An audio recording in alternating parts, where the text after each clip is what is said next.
Bueno, bueno, muy bien, buenos días a todos y todas. Eh, Estamos acá en este espacio. En primer lugar, agradecemos a todos la presencia y el interés por el tema. Y enunciamos nuevamente el título de esta presentación de la licenciada Claudia Messing, que es La simetría inconsciente como cambio de la subjetividad, aportes de la terapia vincular familiar para abordar sus efectos en la crianza, la educación y las sintomatologías actuales.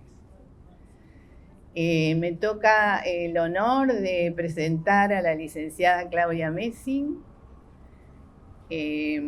Bueno, voy a decir todas las cuestiones formales que nos pueden dar a conocer. La licenciada Claudia Messing es presidenta de la Sociedad Argentina de Terapia Familiar y del Instituto de Terapia Vincular Familiar. Investigadora y conferencista. Directora de la Escuela de Posgrado en Orientación Vocacional y de la Escuela para Madres y Padres. Creadora de la teoría de la simetría del niño con el adulto como cambio de la subjetividad o simetría inconsciente. Autora de 5 libros publicados por Novedú, entre ellos ¿Por qué es tan difícil ser padres hoy?, Simetría entre padres e hijos, Terapia vincular familiar y Cómo sienten y piensan los niños hoy. Es coautora junto a Benjamín Saranqui, que está acá, nos acompaña, de la terapia vincular familiar. Desde hace más de 30 años, bastante más, ha desarrollado una extensa actividad de capacitaciones, formaciones en todas estas temáticas, particularmente con formaciones teóricas, pero también vivenciales, con toda una posibilidad de transmisión muy importante, muy intensa, donde se han formado profesionales en varias provincias de nuestro país, en Chile, Perú, Bolivia y recientemente en la maestría de familias en Cali, Colombia. Estas formaciones han abarcado también el campo de la educación y la salud, incluyendo a todas las disciplinas. Formaciones en escuelas, universidades, hospitales y equipos interdisciplinarios diversos. Bueno, este es un primer enunciado para quienes no conocen a Claudia, una idea de este recorrido y de la actividad actual. Y bueno, transmitirles en esta presentación que somos muchos y muchas personas profesionales que nos hemos ido formando con Claudia y Benjamín en todo este desarrollo de la terapia vincular familiar y en todas las investigaciones, formaciones, actividades que se han ido haciendo, en mi caso, a lo largo de todo este tiempo. Bueno, Claudia también fue mi coordinadora en la Escuela de Psicología Social, donde atravesó también una serie de actividades y de formaciones. Y no les dije, yo soy trabajadora social y psicóloga social, y he trabajado en salud muchos años en la provincia de Buenos Aires, y en los distintos campos de trabajo, la teoría de la simetría y las estrategias de la terapia vincular familiar realmente han sido un aporte valiosísimo en lo personal y con los equipos que hemos trabajado y en capacitaciones donde Claudia también ha tenido un protagonismo muy importante. Así que bueno, transmitirles esa experiencia, tener bueno, la posibilidad de estar acá y también, como quería decirles, como paciente de Claudia y Benjamín, con toda mi familia, por 4 generaciones, mis padres también, así que tengo muchas historias y mucho agradecimiento, sobre todo, de esos procesos, esas transformaciones. Y bueno, y tengo una anécdota para contar, o una situación, no sé si es una anécdota. Mi papá hizo terapia con Benjamín y Claudia cuando tenía ya más de 70 años. Él había tenido una situación personal, un criollo del sur de Mendoza, bueno, con varios hermanos, su papá se fue de la casa, esa es la historia, se fue cuando él era chico, y su mamá falleció cuando él era chico también al poco tiempo. Entonces, muchas de esas historias familiares ni tenía mucho dato él de cosas que habían pasado.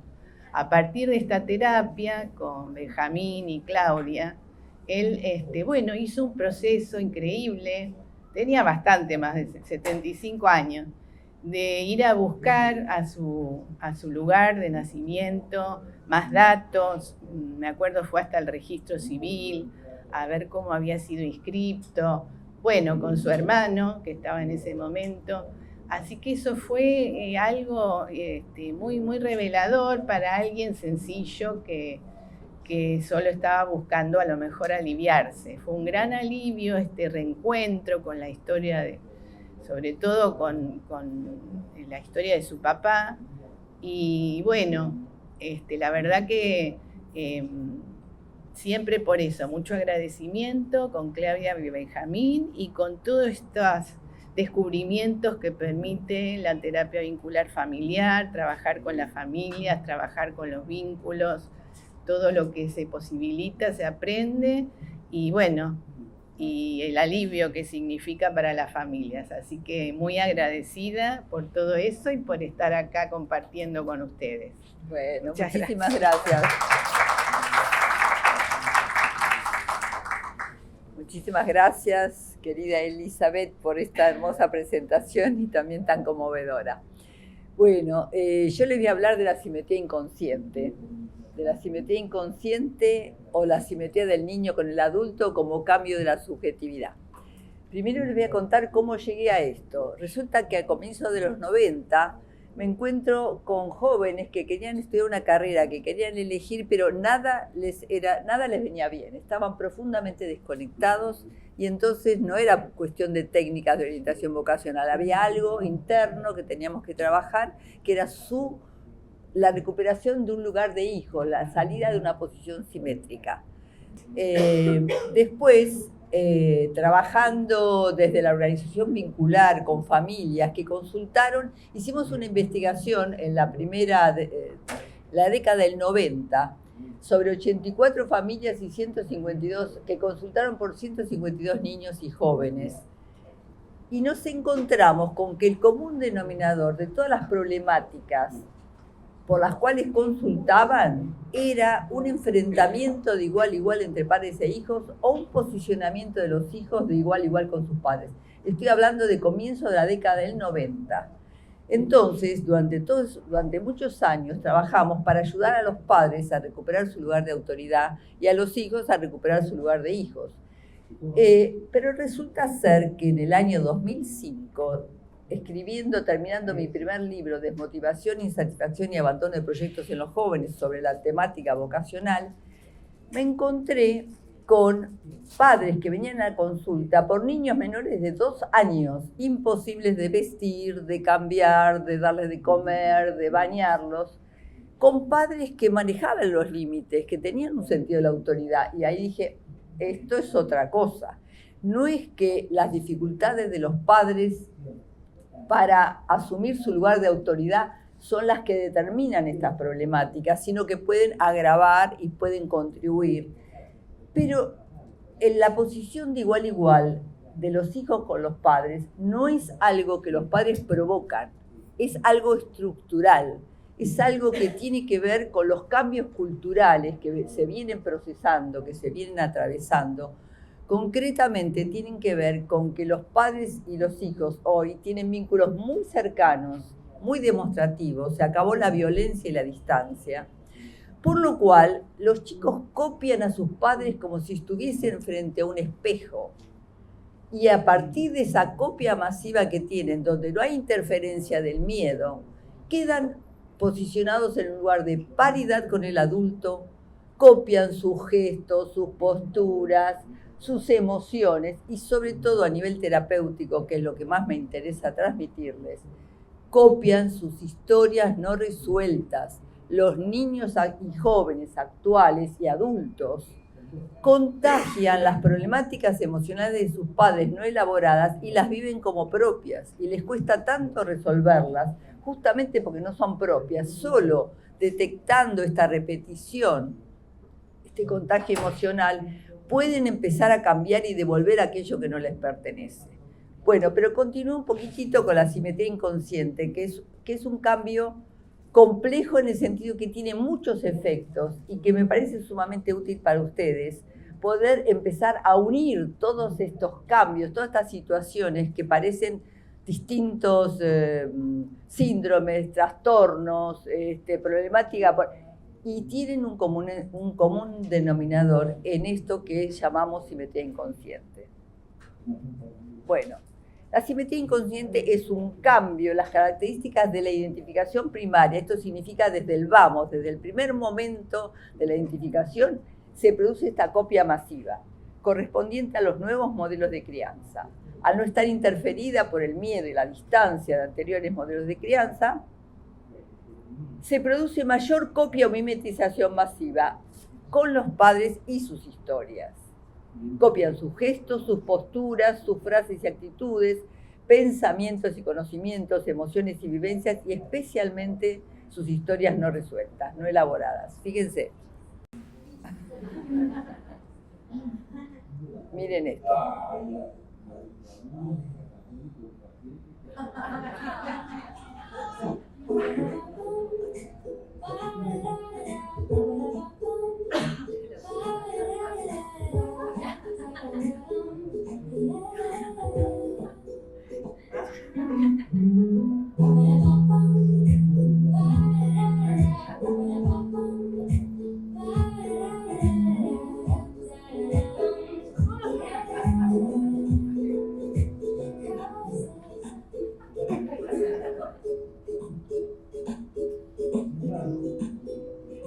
Con el bastón.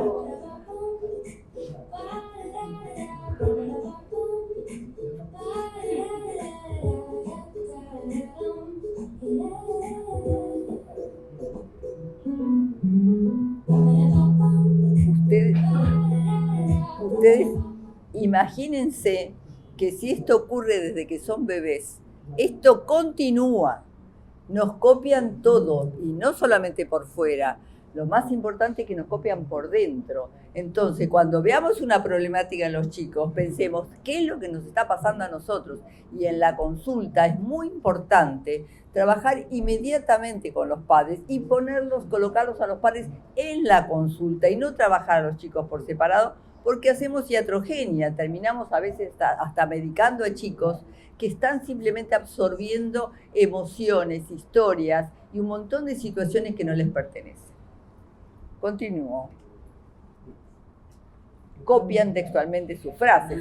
Espera, mamá, ¿no ves que ahora estoy ocupada? Cuando termine voy.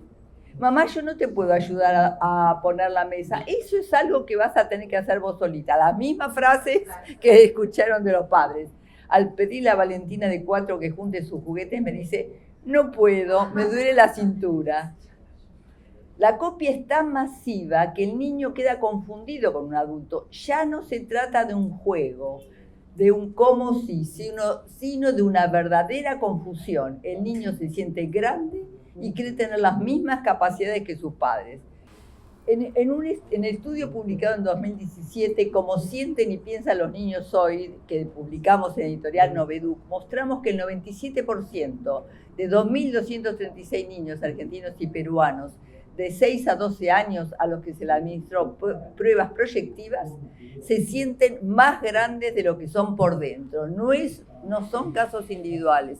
Todos los chicos sienten o que son más grandes o a veces también se ponen de pequeños, se ponen de acuerdo a la situación que más les conviene, pero la mayoría se siente más grande. Los niños creen que pueden ocupar el lugar de sus padres, mandar en sus casas, ocupar la cama matrimonial cuando alguno de ellos no está. Se exigen poder dentro de las casas, se exigen administrar la casa, retan a los padres, retan a los hermanos. Hay una confusión con el adulto que genera muchísima perturbación en la familia.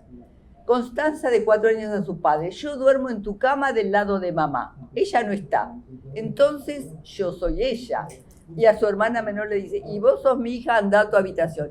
Imagínense lo que esto significa a nivel edípico, las confusiones de los niños y encima alentadas por las nuevas generaciones de padres que creen que está bien regalar las flores a sus hijos, darle besos en la boca para aumentarles la confianza y la valorización. Estamos hablando de, yo hablo mucho del niño, pero este cambio estructural se da también en los adultos, no se da a la misma medida porque el adulto a medida que va creciendo va moderando estas cosas, pero muchos adultos ponen a sus hijos de igual a igual y esto termina con, está la asimetría del niño más la asimetría del adulto y ahí se produce una sinergia que es realmente por momentos verdaderamente alarmante. Copian su modelo de autoridad. Mamá, 1, 2, 3, me das coca ya. Mirá que te voy a poner en penitencia. ¿Vos pensás que tengo todo el día para esperarte? Siempre tomando lo que les conviene, ¿eh? Valentina, de 6, estás despedida. Me arruinás la vida. Todo esto son frases textuales. Fíjese esta noticia. Un niño de 5 años fue detenido en Estados Unidos mientras manejaba un auto por la autopista. Esta es una noticia real.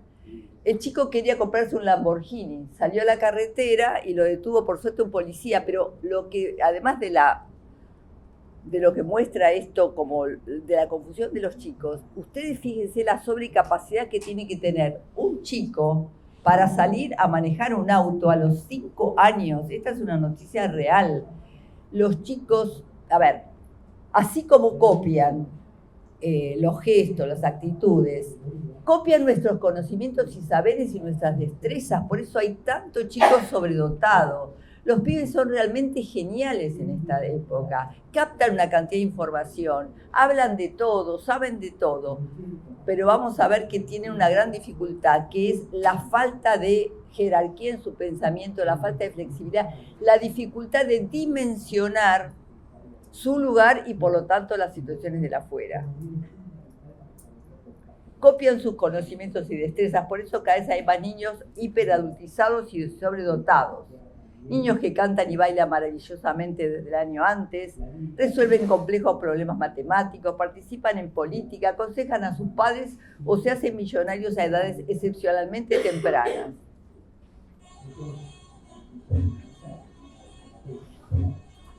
Fíjense, en todos los idiomas, en todas las nacionalidades.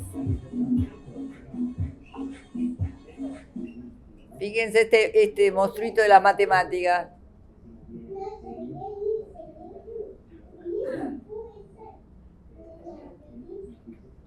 Se pone a pensar mejor que nosotros. Pero fíjense que muchísimos de estos chicos que son sobredotados son confundidos con el déficit de atención. Se hizo un estudio en México, de acuerdo al cual el 93% de 1 millón de niños con sobrecapacidad son confundidos y mal diagnosticados con el trastorno por déficit de atención e hiperactividad. ¿Por qué pasa esto? Porque el chico simétrico confía en su propio criterio y quiere atender a lo que él quiere. Entonces, lo que no le interesa no va a prestar su atención. Obviamente que hay chicos que tienen un acompañamiento neurológico, pero también hay que pensar en este componente de decisión sobre lo que me interesa, que es un componente importantísimo que acompaña la simetría. El chico, como confía en su propio saber, en su propio criterio, focaliza en lo que su mente le dice. No es que va a prestar atención a la afuera y le va a dar tanta importancia a lo que dicen los padres. Vamos a ver después un video donde una nena claramente dice: yo escucho sus opiniones, pero las que me interesan son las mías. Esta nena de 4 años revela perfectamente el pensamiento de los niños simétricos de hoy, lo pongan no o no en evidencia como lo hace esta niña, ¿no? Ahora se los voy a mostrar. En Estados Unidos se dieron cuenta de esto y ya hay más de 200 escuelas para sobredotados. Sobredotados pero frágiles. Las nuevas generaciones captan muchísima información, pero no la jerarquizan suficientemente.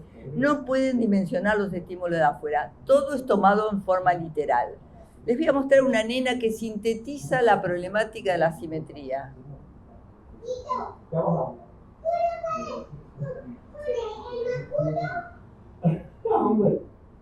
La mochila. ¿Por qué?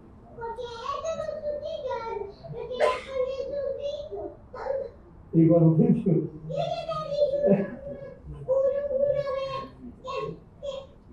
Oh.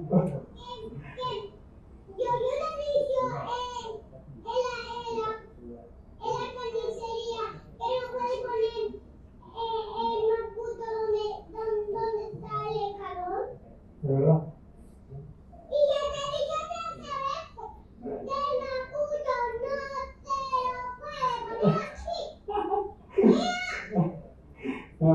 Venga. Fíjense, la angustia de la nena, totalmente confundida con el adulto. Lo mandonea al padre. Lo que me interesa mostrar es el nivel de exigencia con que estos chicos se cargan con este rol de adultos.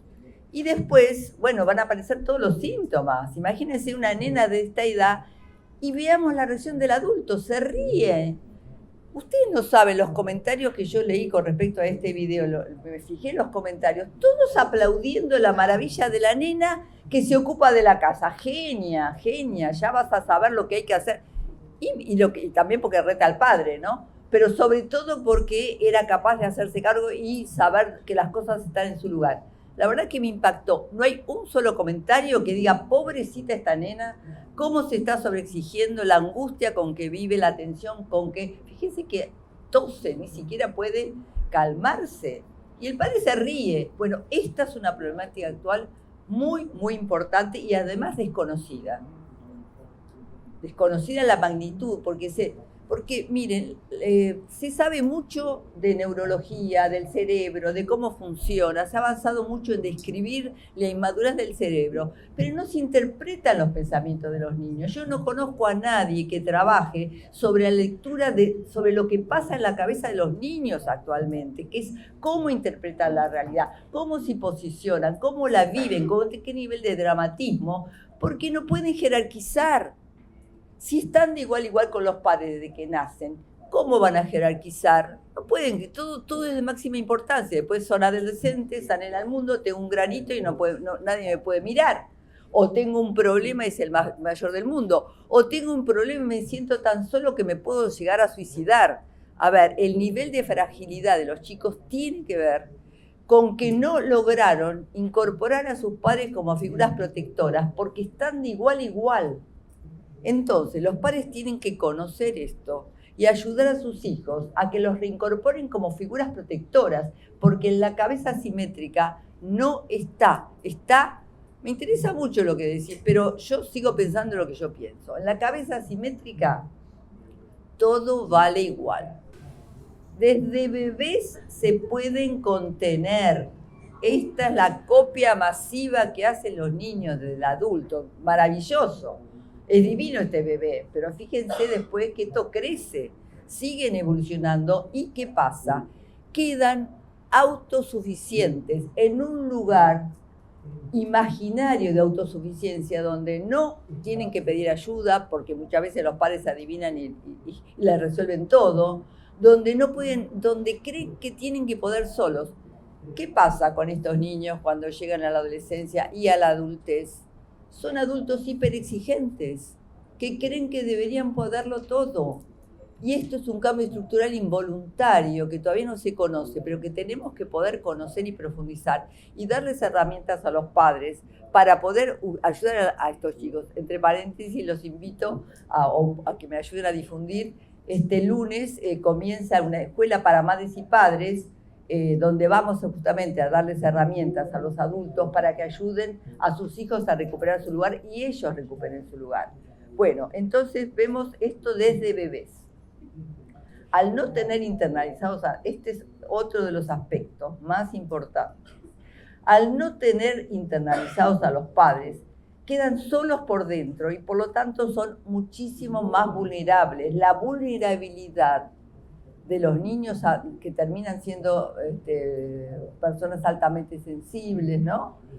Altamente vulnerables, tiene que ver con que la simetría impide o obstaculiza que los niños incorporen a sus padres como figuras protectoras. Te copio, pero no te internalizo, no te llevo puesto cuando me voy a la escuela, cuando me voy al jardín, cuando me voy de campamento, cuando tengo que irme a estudiar a otra provincia porque tengo que entrar a la universidad. No te llevo puesto, sino que me siento profundamente solo. Entonces, hay que trabajar para que estos chicos vuelvan a reincorporar a sus padres como figuras protectoras, los internalicen, porque si no, esta soledad interior genera estragos y síntomas de todo tipo. ¿Y qué pasa con estos niños simétricos llegada a la adolescencia, con estos chicos que no tienen incorporados a sus padres como figuras protectoras? ¿Qué pasa? Se instala un gran vacío interior. ¿Y ahí qué pasa? Aparece la adicción a las redes, el grooming, las ideas oscuras, las autoagresiones, los vínculos adictivos y a todo tipo de adicciones, porque todos sabemos que el adolescente se tiene que separar de sus padres, ¿no es cierto? ¿Se escucha bien? Sí. El adolescente se tiene que separar, pero es un adolescente simétrico que no ha incorporado a sus padres como figuras protectoras. Entonces, cuando se tiene que separar por su propia adolescencia, se instala un vacío interior tan grande que después tienen que llenarlo con lo que sea. Y ahí aparecen todo tipo de adicciones, al juego, a la pornografía, al alcohol, a las sustancias, los síntomas de ansiedad, depresión, hiperexigencia y sobre todo soledad interior, donde termina apareciendo el suicidio y aumentando el suicidio en niveles alarmantes en muchísimos lugares, en el mundo diría. Por eso es imprescindible ayudarlos a reconectar con sus figuras parentales. ¿Cómo? ¿Cómo hacemos, cómo logramos que un chico logre conectar con sus figuras parentales? Ayudándolos a expresar lo que sienten. Cuando un hijo le dice a un papá lo que siente, y no en forma de crítica, no le ladra, sino es capaz de comunicar lo que siente, un chico, un joven, un adulto, en ese momento está recuperando su lugar de hijo, porque está reconectando emocionalmente con alguien que le importa que ese mensaje llegue al otro. Entonces, cuando nosotros le damos a las personas la posibilidad de reconectar emocionalmente y decir lo que sienten, automáticamente están volviendo a calificar a los padres como figuras de referencia, le están dando un lugar que antes no tenían. Cuando uno da por perdida la comunicación, o cuando uno no se molesta en comunicar a los padres porque pretende ser adivinados y si no se enoja, empieza un camino distinto de valorización de ese lugar.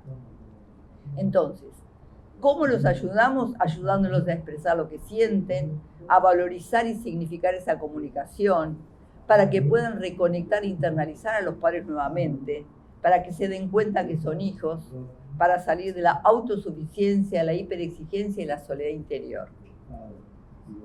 Y ahí voy a la temática que les dije al principio, que es el problema del contagio emocional. No solo copian nuestros rasgos y conductas, no solamente absorben nuestras destrezas y saberes, no solamente se contagian nuestros estados emocionales, sino que se confunden y mimetizan con las historias no elaboradas con nuestros padres y abuelos. ¿De qué otra manera podemos entender el fenómeno de la proliferación y aumento sistemático de las nuevas problemáticas psíquicas en la infancia y la adolescencia, y especialmente su prematurez que se multiplican a partir de los 90? Yo hago esta pregunta: ¿por qué a partir de los 90 explotan las nuevas sintomatologías en las familias, en todo el mundo? Se habla de lo genético. Obviamente que cualquier cambio tiene su correlación en el campo genético, así lo demuestra la epigenética. Pero ¿qué explicación tenemos para la explosión de las nuevas sintomatologías? Si esto ocurría en forma absolutamente acotada y ahora de repente los números se multiplican en el mundo. Sobre todo lo podemos verificar a partir del aumento de las toneladas de Ritalina que se producen y se exportan en el mundo para el déficit de atención con o sin hiperactividad. Les voy a dar unos datos. El aumento de antipsicóticos en niños menores de 2 años. El New York Times Weekly revela que en 2014 se elaboraron casi 20.000 recetas de antipsicótico en niños menores de 2 años, quetiapina y otros medicamentos, un aumento casi del 50% en relación al año anterior.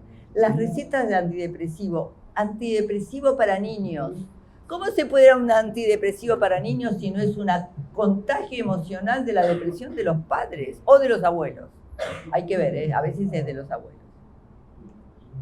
Más allá de la ostensible tendencia a la patologización y sobremedicación de la infancia, cuyos mayores beneficiarios son los laboratorios internacionales, en especial los productores de metilfenidato, en todo el mundo se verificaron a partir de la década del 90 porcentajes crecientes de niños medicados por el trastorno por déficit de atención con o sin hiperactividad. En particular, la producción de metilfenidato en Estados Unidos pasó de menos de 2 toneladas en 1990 a 55 en 2013. En Argentina en el 2008 fue de 80 kilos. Hubo 80 kilos de Ritalina entre los niños argentinos.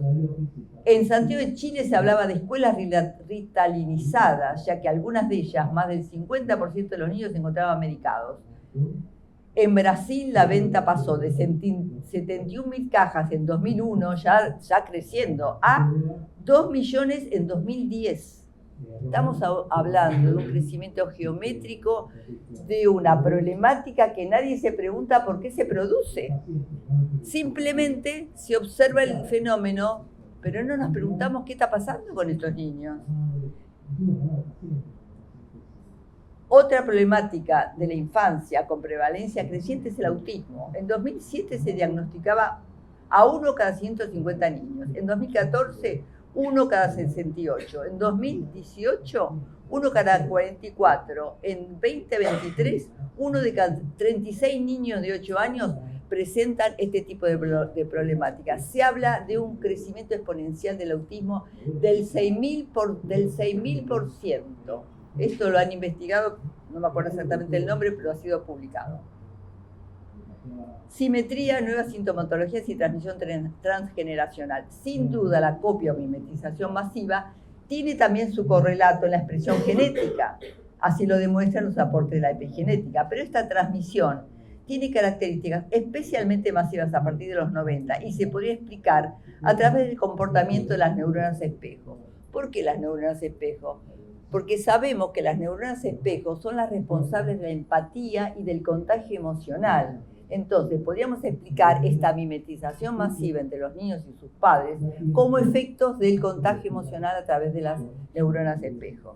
Y justamente las neuronas espejo necesitan de vínculos cercanos y afectivos, necesitan de la empatía, del rapport, que es la característica principal de los vínculos actuales. A ver, voy a dar la otra explicación. La simetría tiene 2 grandes motivos o 2 grandes orígenes. Una, que se acabó el miedo a la distancia y se produce mayor copia de los niños con sus padres desde que son bebés. El otro motivo es que la generación del 68, del 70, fue una generación que culminó un proceso de cuestionamiento de la autoridad patriarcal que ya se venía produciendo a partir de las 2 guerras mundiales.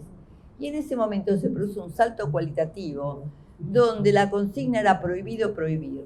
Los jóvenes se plantan frente a la autoridad de sus padres y se deciden que no van a obedecer más. Esta generación que cuestiona la autoridad patriarcal transmite inconscientemente a sus hijos y a las siguientes generaciones la expulsión del principio de autoridad. Las nuevas generaciones no nacen con principio de autoridad, nacen de igual a igual, o no nacen o se produce inmediatamente, porque heredan el cuestionamiento a la autoridad producido por esta primera generación. es la generación nuestra, somos los responsables de este despelote. Les pedimos disculpas, pero también tenía algo positivo, que es el cuestionamiento de una autoridad que era patriarcal, dominante, que generaba otro tipo de problemáticas y otros síntomas, ¿ok? Así que, bueno, la humanidad evolucionó positivamente hacia esto. Tenemos este efecto involuntario sobre el cual tenemos que trabajar, porque está perfecto que los vínculos sean demostrativos, cercanos, es maravilloso el vínculo que los hijos tienen con sus padres, pero como no conocen la simetría, no pueden manejarla, entonces o se someten o se ponen de vuelta autoritarios, o se ponen laissez-faire, no saben contenerlos. ¿Por qué se creen ustedes que hay millones de cuentas de Instagram que les enseñan a los padres a contener los berrinches infantiles? Díganme ustedes, ¿no? Y siempre hubo berrinche. ¿Por qué ahora necesitamos miles de cuentas que nos enseñen a manejarnos como padres? Porque los chicos son muy distintos. Porque los berrinches son muy intensos, terminan siendo objeto de medicación por el DSM-5. El DSM-5 dice que el berrinche puede ser medicado con antipsicóticos. Por eso los antipsicóticos, las cifras que les di antes. Estamos hablando de niños que se plantan de igual a igual con los padres, de bebés. Y el berrinche no es porque tiene su aparato psíquico inmaduro solamente, sino porque quiere hacer lo que quiere. Porque se ofende cuando los padres no responden a su pedido mortalmente. Porque este chico que copia a sus padres en espejo, desde bebé, ¿qué espera? Espera que el espejo le corresponda. Y si no le corresponde, siente una injuria terrible. Vos no me querés. Por eso es complicadísimo el tema y no hay que simplificarlo. Me están diciendo que ya estamos... tenemos tiempo. Tengo unos 10 minutos más. Entonces, se ofende mortalmente. Yo lo que descubrí en la última investigación, la que publiqué del 2017, es que los chicos, cuando no les dan lo que quieren, se sienten no queridos. Sienten que no los quieren. Este es el motivo de su mortificación total. Lo mismo cuando nace un hermanito. Si vos me hubiese querido, ¿cómo es que tengo otro hermanito? En fin, la interpretación que hacen los chicos de la realidad les genera mucho sufrimiento a los niños y a los padres porque no saben cómo acompañarlos. Hay que entenderlos y a eso nos dedicamos nosotros. No solamente con la escuela de padres, sino obviamente que trabajamos mucho con los profesionales. Tenemos una escuela de formación en terapia vincular familiar que se hace todos los años de abril a septiembre, que bueno, se cursan nada más que los sábados, es muy, muy cómodo porque es un sábado cada 15 días, y ahí trabajamos con los profesionales para dotarlos de herramientas, tanto en la consulta como en la vida cotidiana, como para asesorar a los padres. ¿Por qué? Porque el contagio emocional que tienen los niños de los padres, si no se trabaja, como dije antes, a través de los padres, no va a pasar nada con estos chicos. Por ahí se le mejora el síntoma, pero después le va a venir otro, porque siguen cargando con algo no resuelto de los padres. Entonces los terapeutas tienen que poder adquirir herramientas para poder trabajar sobre esta problemática, ayudar a los padres a que también recuperen su lugar de hijos, porque hay que trabajar con los chicos y con los padres. Porque si los padres no recuperan su lugar de hijos, siguen siendo simétricos, permanentemente van a seguir enviando este mensaje inconsciente a los hijos: vos podés solo, no necesitas de nadie, como yo. Entonces, trabajamos con los hijos para que recuperen su lugar de hijo y con los padres para que también hagan lo mismo. Entonces, la simetría no voy a llegar a explicar todo, pero sí decirles que tiene 4 dimensiones. Ya hablé de la copia o mimetización, voy a hablarles de la paridad con el adulto, de la falta de separación y de la hiperexigencia. Cada una de estas dimensiones crea efectos particulares. Me interesa con lo que puede. La paridad psíquica, la copia masiva le genera un efecto imaginario de igualdad. Como dijimos recién, se transmite una posición de paridad con el adulto construida a partir del rechazo al modelo autoritario. Esto cambia el paradigma de autoridad conocido. Es muy importante este tema. El chico se equipara totalmente con el adulto, confía en su criterio y esto se acentúa en el adolescente, pero lo más importante, esto es lo que les decía, fíjense. Lo de la mejor para mí es la mía, porque yo soy yo Y yo no soy ustedes. La madre pensando que la nena le da cátedra a su yo de 36, diciéndole que me interesan sus opiniones, pero la que me interesa realmente es la mía.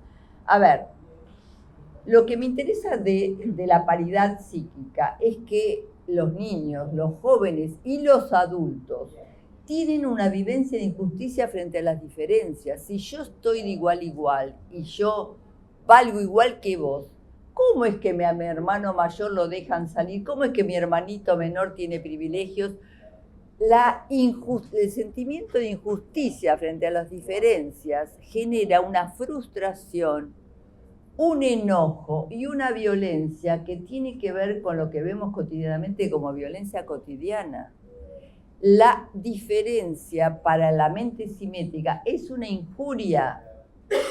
Si yo soy igual, merezco todo igual, tengo que ser igual y cualquier diferencia no se soporta a nivel de la infancia. ¿Por qué tengo que hacer la tarea si usted no corrigió los trabajos? Bien, bueno, pero esta última, ¿por qué tengo que bajar la voz si ella nos grita? Y encima, muchas veces, tiene razón, ¿no? Como en este caso. Esta equiparación y vivencia de injusticia frente a las diferencias se extiende a lo social. Se viven las diferencias, limitaciones, dificultades o injusticias reales como injurias personales. Una de las mayores dificultades que presenta la subjetividad actual desde lo terapéutico es la aceptación de las propias limitaciones. ¿Qué es lo que quiero decir? Que cualquier diferencia las personas la sienten como que es injusto, no puede ser. Y entonces explotan con enojos, con furia, con actings, con actuaciones. A ver, me quedo un segundito más con lo anterior. Con la limitación psíquica. Una de las mayores dificultades que se presentan, ustedes lo verán en la consulta, es que las personas no toleran sus problemas, las limitaciones psíquicas. ¿Cómo se viven? Sacame como si fuese una curita. Las personas vienen a la consulta con un nivel de frustración frente a los problemas porque no sienten que tienen que ver con ellos. No hay un acceso al inconsciente, no sienten que tienen que ver con su historia.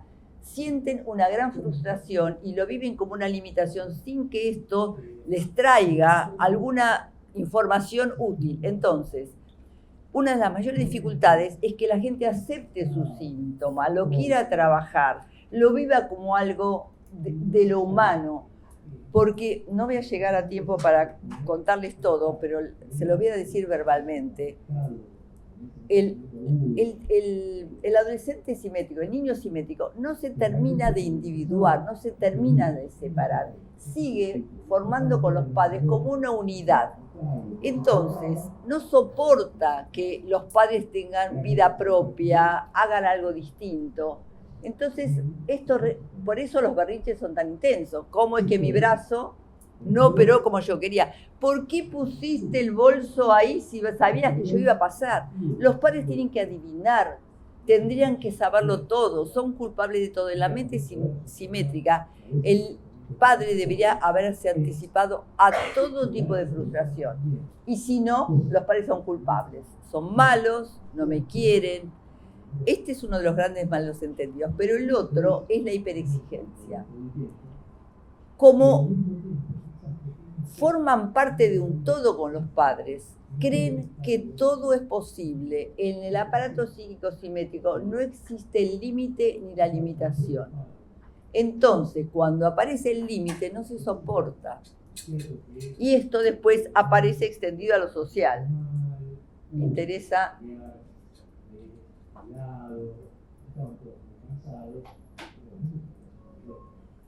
Me interesa mostrarle esto.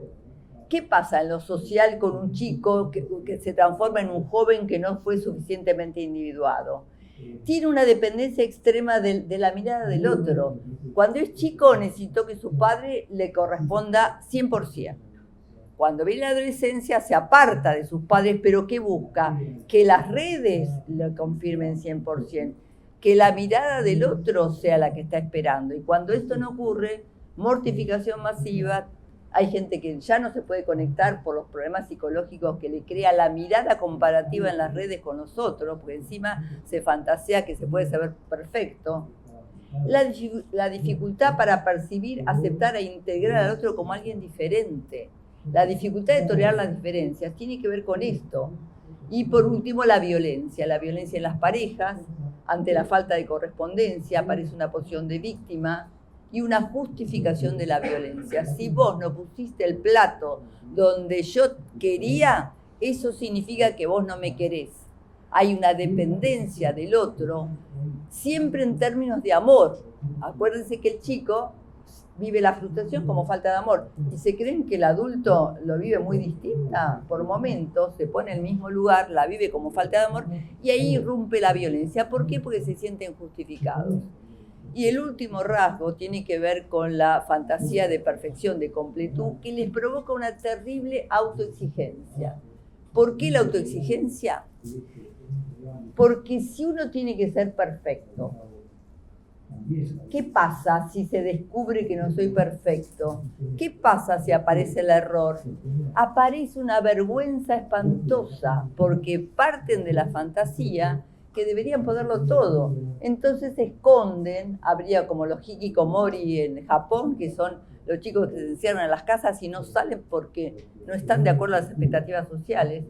O sea, en vez de culpa aparece vergüenza. Vergüenza frente al error, en los juegos, en el deporte, se inhiben, dejan de jugar lo que les gusta. ¿Por qué? Porque parten de la fantasía que debieran ser perfectos. Los jóvenes son los mayores consumidores de Viagra, porque no soportan la idea de no tener una buena performance. O sea, la autoexigencia es una característica, casi diría, de la personalidad actual. Y tiene que ver con la simetría. Tiene que ver con esta fantasía de completud y falta de límites, porque no se terminan de separar. ¿Vieron que la gente dice que madura a los 30, a los 40? Tiene que ver con esta dificultad en la separación, en la individuación. Si yo te copié desde pequeño tanto a mi papá y a mi mamá, la maduración, la individuación va a ser más dificultosa necesariamente. Y encima no se conoce esta copia masiva de los problemas de los padres. Entonces, se carga con un montón de cosas que se podrían solucionar enormemente si empezáramos a tener una mirada vincular, donde incluimos a los padres con sus historias en el consultorio y con su presencia.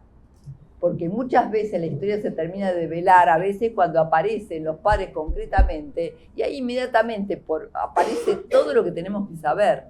Las entrevistas de padres e hijos sobre el cual va a trabajar en un rato a las 15:50, va a haber una mesa redonda donde van a estar la licenciada Patricia On, el doctor Benjamín Sarankin, Alejandro Sarankin y yo, hablándoles de los recursos de la terapia vincular familiar, los recursos que tenemos para ayudar en las nuevas problemáticas, así que los invito a todos a participar. Van a ver ahí casos concretos, herramientas concretas de cómo nosotros trabajamos, que tiene que ver básicamente con lograr que las personas reconecten emocionalmente con su propio lugar de hijos, a todas las edades.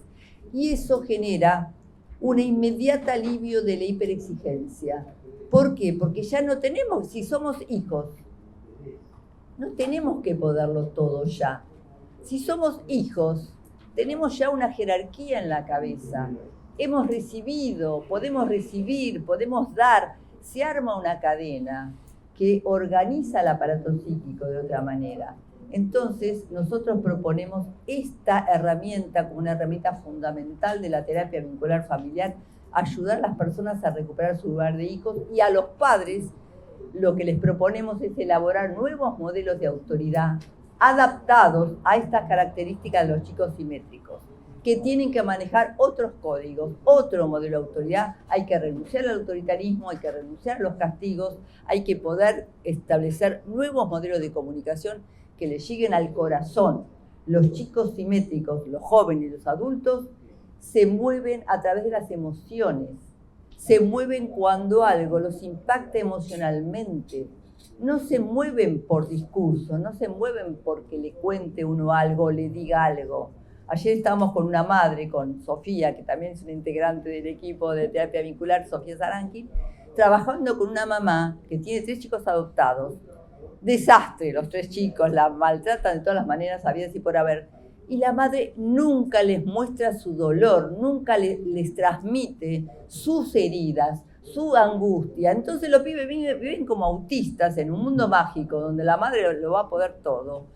Y la madre no se presenta como un ser humano vulnerable que siente que le pasan cosas, porque eso va a impactar en los hijos, eso los va a mover, no los discursos o los castigos o el sacarle cosas, verla a la mamá vulnerable. Bueno, voy a parar acá porque me parece que estamos en el horario.